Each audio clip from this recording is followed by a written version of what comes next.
You think of Roblox, and probably pictures of those blocky figures building stuff pop into your head.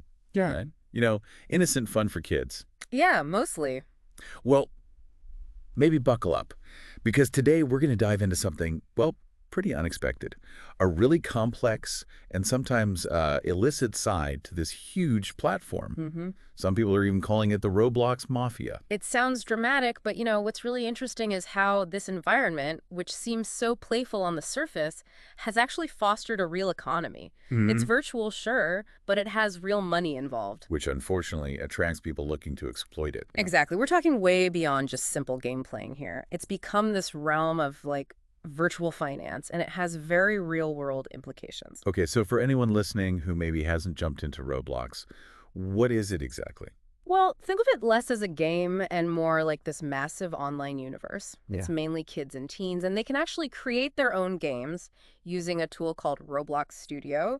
And then they share those games with millions of other players. It's all built on user-generated content. The scale is just immense. And that scale, it translates directly into money, like serious money sometimes. Oh, absolutely. The power given to users to create also inevitably creates vulnerabilities. And you're spot on about the money. The top creators, they're not just earning pocket money. Right. Some are pulling in millions of dollars annually. We've even heard stories pretty widely reported of teenagers, under 18, earning enough to buy their family a house. Wow. Okay, so that's the legit side. But here's where things get maybe a bit darker, a bit more shadowy. With all that virtual wealth, all that Robux floating around, it kind of feels inevitable that some people will try to game this system right. It does. Find ways to manipulate things for their own gain. And sometimes crossing the line into stuff that's actually illegal. Yeah. And that's where this whole Roblox Mafia idea comes from, this sort of network of scams, underground markets, illicit stuff happening inside what looks like an innocent kids platform. Right. So our mission today, really, is to unpack that. What are these activities? How do they actually work? And what are the real-world consequences? We've been looking at some reports and accounts of this. Yeah, and it's fascinating in a way. Just thinking about how a platform that started as, creative play has evolved into a space where these pretty sophisticated financial dealings, even illegal ones, can happen. So to really get it, we probably need to understand just how big Roblox actually is first, like economically active. Definitely. It's not just one game. It's like a gateway to over 40 million different user-created games. 40 million, that's hard to even picture. It is. The sheer volume of stuff being made all the time with Roblox Studio is incredible. It's like a digital nation built by its users. Okay, and inside this digital nation, there's a real economy, like a legitimate one. Yeah, a legitimate and pretty thriving one. Developers make money mainly when players buy things in their games using Robux. That's the platform's virtual Right, currency. Robux. But what makes it really interesting is the developer exchange, or DevX. That lets successful creators actually cash out their Robux, turn it into real money. Ah, And beyond that, popular games get sponsorships. Sometimes creators even sell real-world merchandise based on their games. and the money can be huge. Yeah. You mentioned millions, but are there, overall figures? Well, there was a stat from 2023 indicating that the top Roblox developers collectively earned over $30 million. $30 million from Roblox games. Yep. And again, what's really striking is some of these top earners are teenagers. That story about the kid buying a house for their family, it just hammers home the scale of this virtual economy. But that success, that much money, Yeah. it also creates a target, doesn't it? It absolutely does. That level of financial success, while it's amazing for the legit creators, it also creates a really strong incentive for people looking to make money through less honest ways. Makes sense. If there's value, someone will try to steal it or scam for it. Pretty much. The existence of all that virtual wealth just inevitably attracts people who want to get it illicitly. Okay, so let's get into this Roblox Mafia then. What are we actually talking about? Is it like, blocky guys in fedoras with virtual Tommy guns? Huh. Not quite like that. It's not like the traditional mob. It's more of a term to describe these informal underground groups. Okay. They mostly operate right there on Roblox, but also on platforms like Discord. And it's mainly kids and teens running these sorts of illicit businesses within the Roblox world. Right. So what kind of illegal stuff are they actually doing? Oh, it's quite a range, actually. You've got people selling stolen Roblox accounts, maybe accounts that have rare items or a lot of Robux already built up. A Ooh. really big one is Robux laundering, basically cleaning dirty Robux so it looks legit. Laundering Robux. Wow. Yeah. Then there are fake game scams. They build games that look real, maybe copy popular ones, but they're just designed to trick players into spending Robux. And then you have these black markets outside of Roblox where people trade Robux for real cash, often at bad rates, super risky. Wait, back up. Robux laundering in a kid's game. That sounds wild. How does that even work? It's kind of clever in a really bad way. A common method is someone will create a really basic game, maybe unfinished looking, Okay. and they'll put virtual items in it, like a t-shirt or something, but price it insanely high, like thousands of Robux. For a basic item? Exactly. Then someone with dirty Robux, maybe from stolen accounts or scams, buys these super expensive, worthless items from an accomplice's account. Ah, so the Robux moves from the dirty account to the accomplice's account through a fake purchase. Precisely. It makes the money harder to trace. And then that clean Robux might get cashed out through unofficial channels, or sometimes they even try to sneak it through the official DevEx system. And this can involve stolen credit cards too, right? Like buying Robux initially with stolen cards. Yeah, that's another layer. Using stolen cards to buy Robux, then laundering that Robux through these fake games, it gets complicated. That sounds incredibly risky. Hmm. I mean, surely there are real legal consequences if you get caught. We're talking about virtual currency, but it connects to real money and real fraud. Oh, absolutely. This isn't just playing games anymore. Getting involved in this stuff can lead to serious legal trouble. We're talking potential federal charges, especially if there's financial fraud or stolen credit card use. Federal charges. From Roblox. There have been reports, yeah, even mentions of the FBI looking into some of these activities on the platform, and Roblox itself. They ban thousands of accounts linked to this kind of illegal activity. They're definitely trying to fight it. It's just surreal picturing a teenager potentially facing the FBI over stuff happening in a blocky video game. Can you give us like a specific example, someone who actually did this? Sure. There was a well-documented case of a 14-year-old. They called him a limited item scammer. Limited items. What are those? They're basically rare virtual collectibles in Roblox. Think like discontinued virtual sneakers or hats. They can become really valuable among players like virtual Beanie Babies or something. Gotcha. Collectibles. Right. So this kid reportedly made over $50,000 $50,000 at 14. How? by trading these rare items, but also allegedly by selling hacked Roblox accounts that had valuable items on them.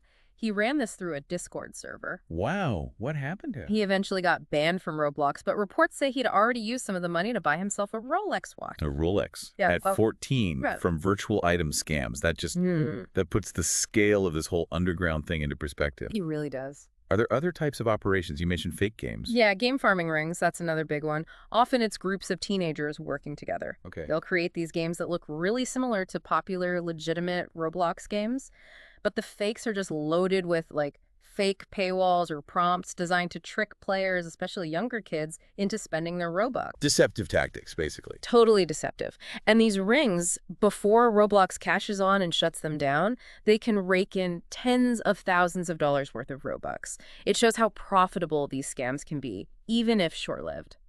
Okay, so we've got the legit ways developers earn money, the in-game sales, DevEx, sponsorships, merch. Right, the proper channels. But then there's this whole shadow economy running in parallel.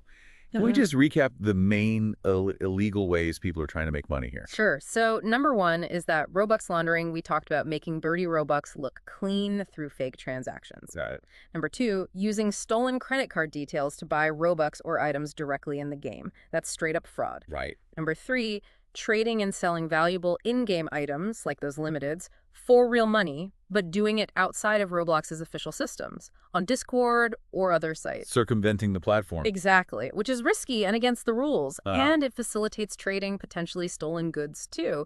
And finally, we're seeing these middleman services pop up Middleman.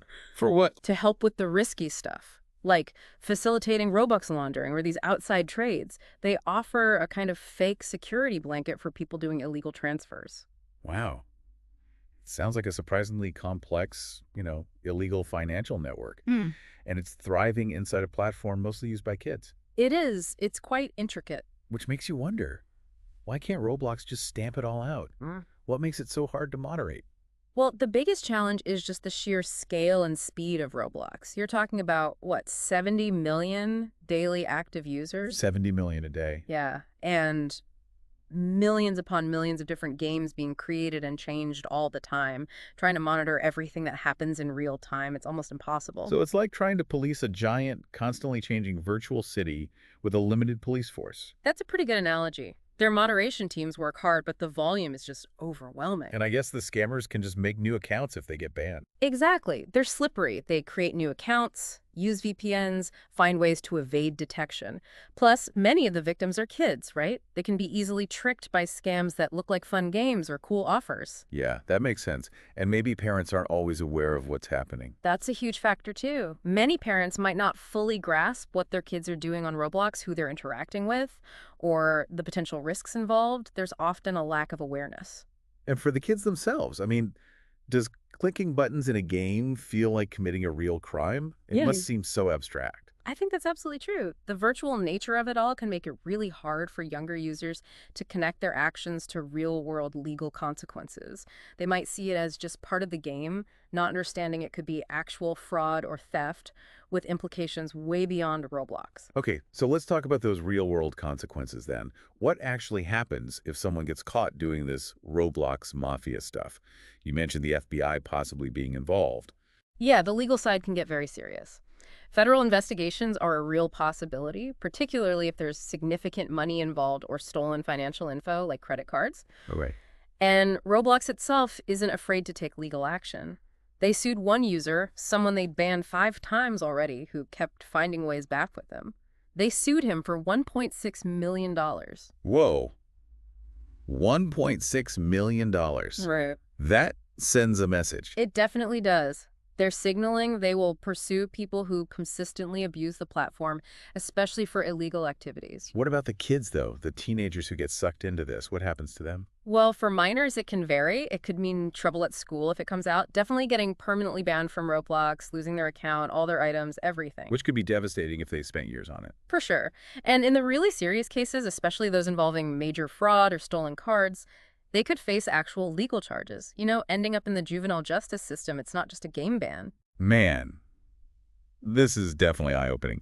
So what advice can we give to parents maybe worried about this, or even to the kids themselves using Roblox? Yeah, for parents, the big thing is communication. Talk to your kids, keep those lines open about what they're doing online, who they're playing with, what games they like. Could be involved. Exactly. Maybe set spending limits in the game. Take a look at their friends list sometimes, the games they play.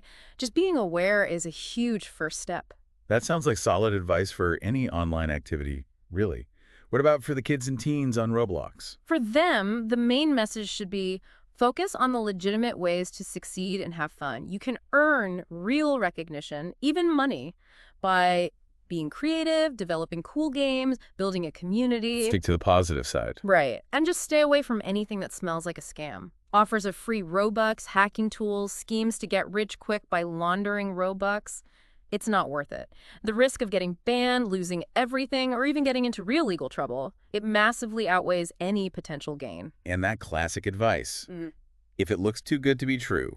It probably is, especially online. Trust your gut.